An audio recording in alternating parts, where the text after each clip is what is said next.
Yaramaz dadı seni yaramaz. Hoppala.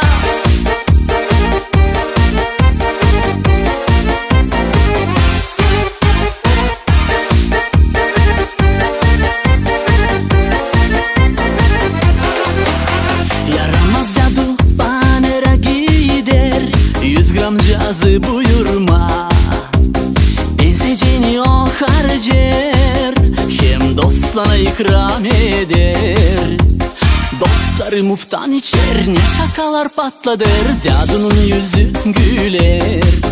Sarhoş olup eve gider, yerinde duramer, ne sallanır. Sonra da o evde acaba ne olur? Dadı babuya bakar, laf edemir peltikler. Gözleri de şaş bakar, hem homurdanır. Babu yüfkeli durar, gözlerinden yalın fışkırır. Dadı sırtına bir süpürge çeker.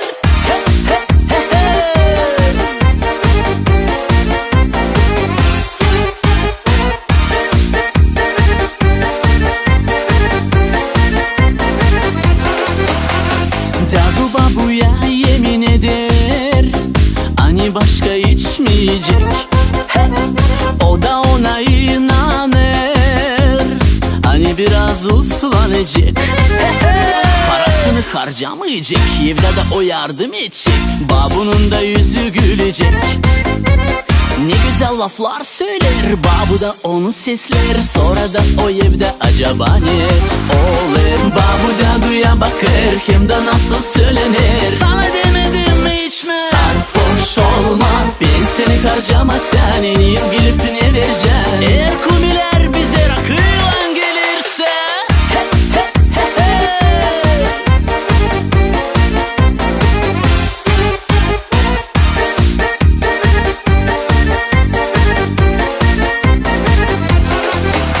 yaramaz dadı panera gider, 100 gram cazı buyurma.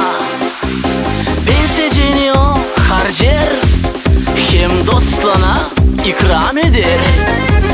Dostları muftan içer, ne şakalar patladır, dadının yüzü güler.